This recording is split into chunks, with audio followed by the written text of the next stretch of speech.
विपणन में किसी भी वस्तु या सेवाओं के उत्पादन और उपभोग दोनों प्रक्रियाएं शामिल होती है। पहले के समय में ऐसा होता था कि जब कोई उत्पादक किसी वस्तु को बनाता था और उसे क्या करता था, बाजार में बेच देता था।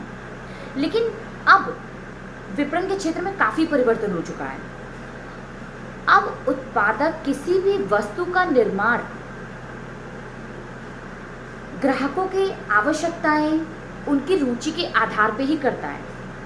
तो जब भी आप किसी वस्तु का निर्माण करेंगे तो सबसे पहले आपको अपने ग्राहकों की आवश्यकताएं क्या है, उनकी रुचि किस वस्तु में है, सबसे पहले उसको जानना है। उसके आधार पे ही आप वस्तु का निर्माण करेंगे, जिससे कि जो आपके ग्राहक हैं वो संतुष्ट होंगे।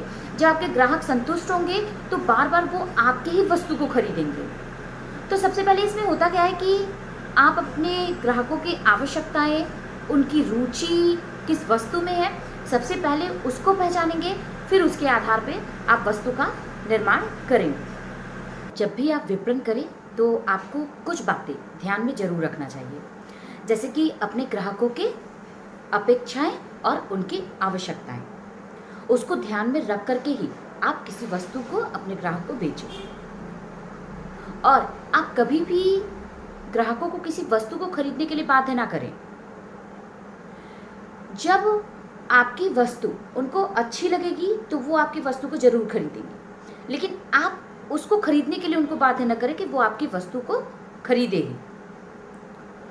दूसरा जो है वो ये है कि जब भी आप किसी वस्तु का निर्माण करते हैं तो उस समय उसका क्या करते हैं कि मूल्य निर्धारित करते हैं। तो वस्तु का मूल्य उतना ही हो जिससे कि ग्राहक उस वस्तु को खरीद सके और उनको ये लगे कि जितना मूल्य उन्होंने दिया है उससे कई गुना ज़्यादा वो उस वस्तु से संतुष्ट हैं। तीसरा जो है, जब भी आप किसी वस्तु का निर्माण करते हैं तो ऐसा नहीं है कि आप 5 साल, 6 साल, 7 साल उसी प्रकार की वस्तु का आप निर्माण करते रहें। समय के साथ साथ आप उसमें परिवर्तन करते रहें, क्योंकि होता क्या है कि जो ग्राहक है उनमें बहुत ही उत्सुकता होती है नई वस्तु को खरीदने का। जब आप उसमें परिवर्तन नहीं करेंगे तो उससे क्या होता है कि ग्राहक आपकी वस्तु को बार बार नहीं खरीदेगा, वो दूसरी वस्तु खरीदना शुरू कर देगा। तो इन बातों का आप ध्यान जरूर रखें कि समय के साथ साथ अपनी वस्तु में परिवर्तन भी करते रहें। अब हम ये देखते हैं कि विपणन हम करते कैसे हैं। सबसे पहले ये है कि विपणन के लिए बाजार में 2 लोग या 2 से ज़्यादा लोगों का होना जरूरी होता है, और जो आपके ग्राहक हैं उनमें इतनी क्षमता होनी चाहिए कि वो आपकी वस्तु को खरीद सके। अब हम ये देखते हैं कि ये विपणन होता कैसे है। सबसे पहले ये आता है कि बाजार में 2 या 2 से अधिक लोगों का होना जरूरी होता है, तो ही आप अपने सामान को बेच पाएंगे। और दूसरा, जो ग्राहक बाजार में हैं उनमें मूल्य चुकाने की क्षमता हो तो ही वो आपकी वस्तु को खरीदेंगे। तीसरा क्या होना चाहिए, जो ग्राहक है और जो विपणन करता है उनके बीच में वार्तालाप जरूर होना चाहिए। अगर मान लीजिए हम ग्राहक हैं और आप विपणनकर्ता, मेरी और आपकी बात ही नहीं हो पा रही है, तो क्या आप अपने वस्तु के बारे में हमें बता पाएंगे? क्या आप मेरी आवश्यकताएं क्या है, मेरी अपेक्षाएं क्या है, रुचि क्या है, क्या आप उसको समझ पाएंगे? नहीं। तो दोनों के बीच में संप्रेषण का होना जरूरी होता है।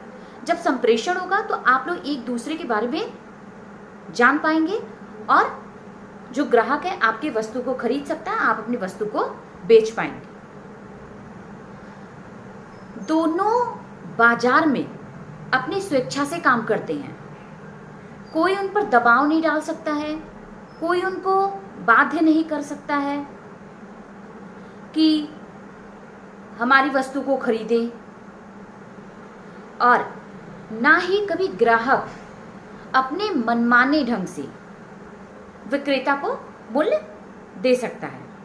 मतलब यह है कि स्वेच्छा से आप काम बाजार में करते हैं, कोई किसी को बाध्य नहीं करता है।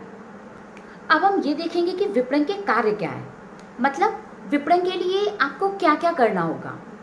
सबसे पहले ये है कि बाजार से आपको सूचना एकत्रित करना है। जैसे जब भी आप किसी वस्तु को बेचते हैं या वस्तु का निर्माण करते हैं, तो उससे पहले आप ये देखते हैं कि बाजार में उस वस्तु का मांग है या नहीं, उसके आधार पर ही उस वस्तु की निर्माण आप करते हैं। दूसरा क्या है, आपको योजना बनाना होगा। जैसे मान लीजिए जिन वस्तु को आप बेच रहे थे उस वस्तु की मांग सिर्फ और सिर्फ 10% ही है, तो क्या आने वाले समय में भी आप 10% वस्तु को बेचेंगे? नहीं, आप ये देखेंगे कि और इसमें क्या परिवर्तन किया जा सकता है जिससे कि उसकी मांग बढ़े। तीसरा जो विपणन का कार्य है वो ये होता है कि आपको सबसे पहले ये ध्यान रखना है कि जिन वस्तु का आप निर्माण कर रहे हैं, क्या वो वस्तु आपके ग्राहक को पसंद आएगी, मतलब उसकी पैकेजिंग कैसी होगी, वो आकर्षित करेगी कि नहीं करेगी, उसका स्वाद कैसा होगा, इसको आपको ध्यान में रखना है। और चौथा क्या है, वो ये है कि जब भी आप वस्तु बनाएं तो उसकी अंतिम तिथि उसमें जरूर दिखाएं, अपने ग्राहकों को जरूर बताएं, जिससे कि उसका उपभोग करने से पहले उनको ये पता हो कि उसकी एक्सपायरी डेट क्या है, मतलब उसकी अंतिम तिथि क्या है। आगे जो छठवां इसका कार्य है वो ये है कि पैकेजिंग और लेबलिंग, मतलब जब आप वस्तु को बना लेते हैं तो उसको आप किसी कागज के डिब्बे में, या तो प्लास्टिक का हो या लकड़ी के डिब्बे में उसको आप रखते हैं, जिससे कि जो आपका सामान है वो सुरक्षित आपके ग्राहकों तक पहुंच सके। और लेबलिंग का मतलब ये होता है कि जब आपने वस्तु बना लिया, उसका उत्पादन हो गया, तो उसके पीछे आप एक पर्चा लगा देते हैं। उस पर्चे में वस्तु की पूरी जानकारी, मतलब वस्तु का उत्पादन कब हुआ है, उसकी अंतिम तिथि क्या है, मूल्य क्या है, और वो जो वस्तु आपने बनाया है किन किन सामग्री से मिलकर के बना हुआ है, ये सारी जानकारी हम अपने ग्राहकों को देते हैं। तो इतना काम आपको विपणन के समय करना होता है। अब हम ये देखते हैं कि विपणन का महत्व क्या है, मतलब विपणन हम कर क्यों रहे हैं। विपणन इसलिए किया जाता है ताकि जो ग्राहक बाजार में है वो आपके वस्तु को जान सके, मतलब उनको आपके वस्तु की जानकारी मिल सके।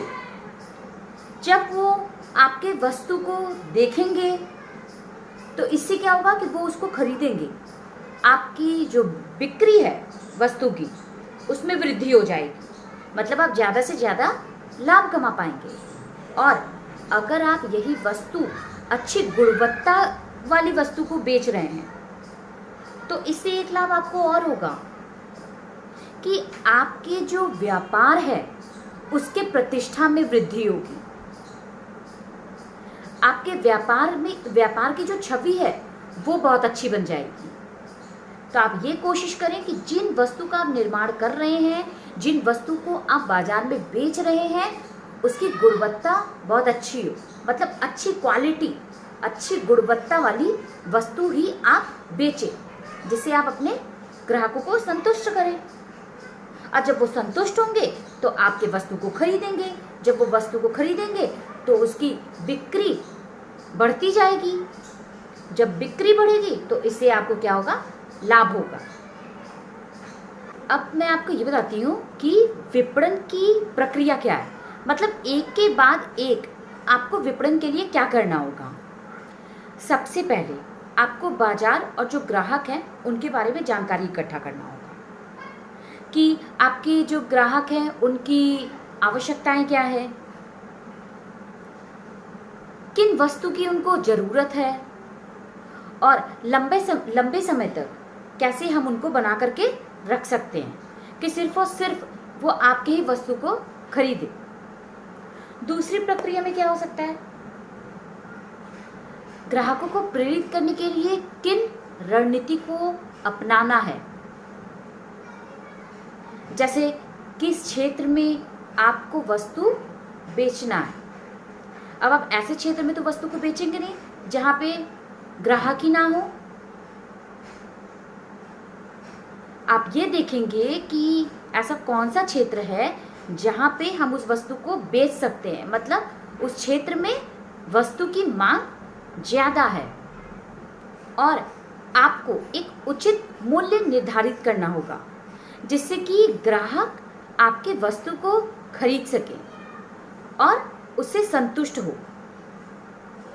और इस प्रक्रिया में ये भी आपको ध्यान रखना है कि आप अपने ग्राहकों से एक लाभदायक संबंध बना सकें, और यह तभी संभव है जब आप अच्छी गुणवत्ता वाली वस्तु और एक उचित मूल्य पे अपने ग्राहकों को बेचेंगे।